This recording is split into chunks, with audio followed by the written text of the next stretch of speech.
Hey viewers, today I'm going to show you how to overhaul or service RockShox Jett forks. I've already got a couple videos out there where I've done Jett XC and Jett C, but these are just plain Jett forks and they're a little bit different. I'm going to start off by removing the front wheel, release the brake there, release the little quick release skewer, get that out of the way. Next I want to remove these brakes and get them out of the way.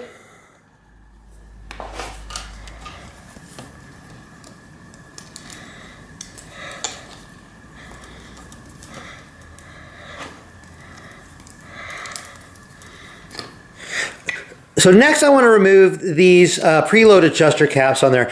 These are different than what I normally find on RockShox forks. Normally I can use a 22mm socket, fit it over the adjuster cap and unscrew it with these. These are different. The little adjuster here is actually wider than the flats on the cap there. And I measured the flats on this and they're actually 19mm. So what I'm going to use is I'm going to use a 19mm cone wrench, and I found that this fits on there just really nicely. So this is what I'm going to use to unscrew these.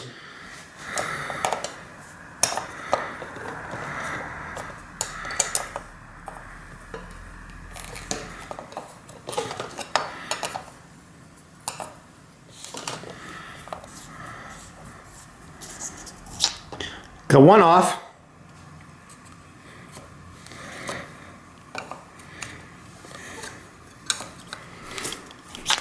And got the other one off.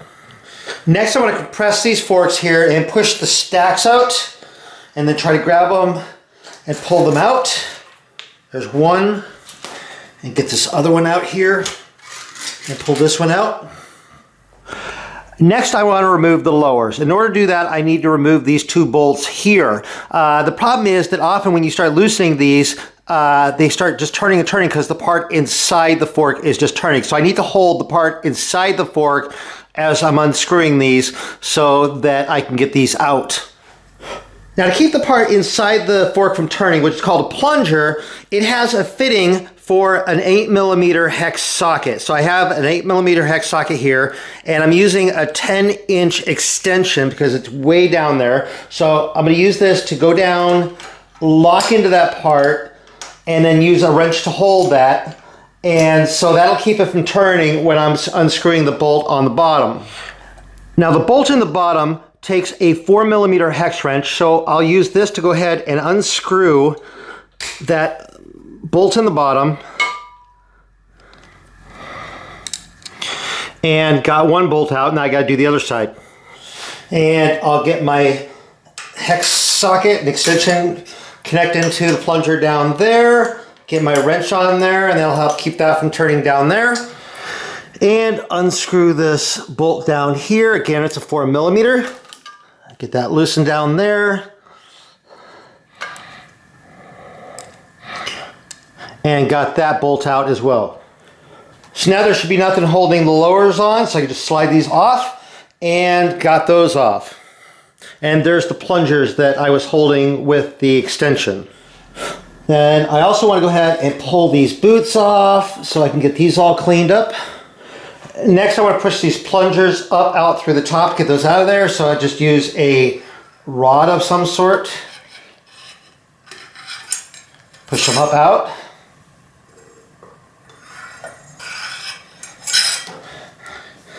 Like that, and that's what the plungers look like. So I got the fork taken apart here, so now I want to clean up these parts. I'm just going to be using like some degreaser, a scrub brush, soap, water, stuff like that. Get them all cleaned up, and then I'll get ready to put it all back together again. Well, I cleaned up the parts. They weren't that dirty, so it didn't really take much, just a very light cleaning on them. To get the inside of the lowers, I have like a tube brush that I just used to scrub down inside there. For the uppers, I just took a piece of paper towel, shoved it down in there, and pushed it back out to clean the inside of those. So we're ready to start putting it back together. Now I start putting it back together. The grease I'm going to be using is called Slickoleum, also known as Slick Honey. It's made for suspension forks and works great. Another grease you can use is called SRAM Butter. This also works great. It's also a lot more expensive. I recommend very highly that you use a grease made for suspension forks because they're going to have the right thickness. It's going to be safe for the plastic and rubber parts in there. If you want to try something else, you're on your own. Don't even bother asking me about it. These are what I use. Okay, so the first thing I'm going to do is install the boots here onto the uppers. This kind of little open part here is faces down. You don't want to forget to install these before you install the lowers, because otherwise you have to redo everything. Don't ask me how I know. But anyway, so just slide these on and up.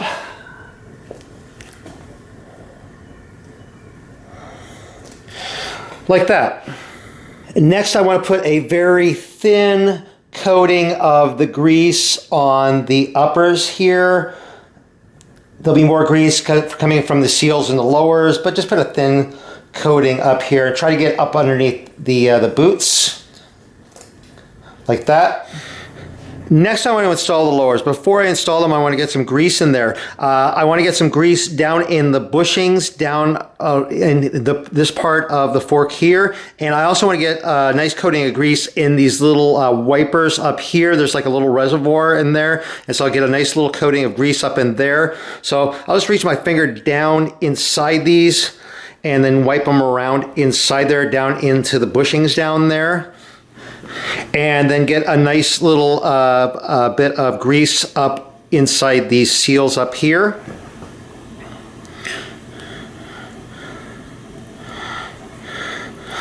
Like that. And then to install them, I want to make sure I have the brake bosses pointing forward. So I'll just slide them up and onto the uppers and pull them up into place like that. So the next thing I want to do is install the bolts on the bottom here, and in order to do that I want to hold the plunger to keep them turning. So I've got my extension with a 8mm hex socket. So I'll slide this down through here, get this locked into place there, and get my wrench on here. So now before I install the little screw, I'm going to go ahead and put just a drop of blue thread lock on there and get this up fitted in there. And then it's a 4mm hex wrench, and I'll start tightening this up in there. And got that. And same thing on the other side. Get my extension with the 8mm hex socket in there, get that locked in place, get my wrench on there. That'll hold the plunger in there from turning. A drop of blue thread lock on there. Get this fed up into the hole. And start tightening it in with a 4mm hex wrench. And tighten it in. Like that. So now I'm ready to install the stacks. Before I install them, I want to put a coating of grease over them. There really wasn't much grease on these when I pulled them out. There should have probably been a little bit more. I tend to grease these fairly liberally. Some people think I use too much grease, but that's okay. I pulled some out. They were stock that had never been overhauled, and they had quite a bit of grease on them from the factory. And I've overhauled some that had hardly any grease at all from the factory, so it kind of all depends. So get a nice coating on there, and then I'll slide this in. I want the larger plastic part here to be at the top and the smaller plastic part to be at the bottom. You always want to pay attention when you pull stacks out of forks to see how they were in there originally. And then put a coating on here.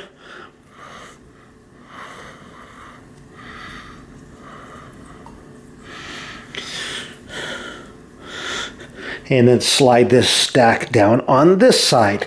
The stacks were the same on both sides, so it doesn't matter which side they go into. And then I'll push this down there like that. So now I'm going to go ahead and install the adjuster caps on here. Before I put them in, I want to put just a little bit of grease here on the threads. It'll help it thread in a little bit smoother. Also help keep elements out from coming in there. And then maybe just a little bit down on the bottoms here. And put these in here. And I'm going to have to push down, and I'll start them in by hand. I'll screw them in by hand as far as I can really get them to go, and then after that I can go ahead and use a wrench.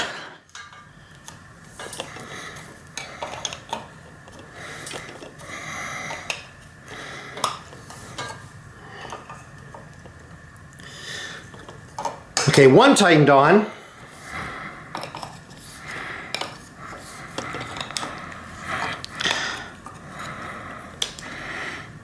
And got that tightened on. Be careful not to over tighten these. They're plastic parts, so it'd be really easy to strip out the shreds. More likely you're gonna strip out these flats on here with the wrench. So just tighten it down till it kind of gets kind of snug, and then you're done. And then we also want to take the boots and take this part and push them down onto the tops of the lowers here that kind of snap into place. Like that. Then I want to remount the brakes. Remount the front wheel. And done. And they're moving pretty smoothly, but they were in pretty good shape to begin with. But that's how to overhaul or service these old RockShox Jett forks. What do you guys think? Let me know down in the comments. Hopefully you found this video useful or interesting. If you did, please give my video a thumbs up. If you're not subscribed, be sure to click that subscribe button and click that bell so you get notified when I come out with new videos. I'm over on Facebook. Join me over there. Click that like button. I have a lot of fun. Anyway, thank you guys very much for watching.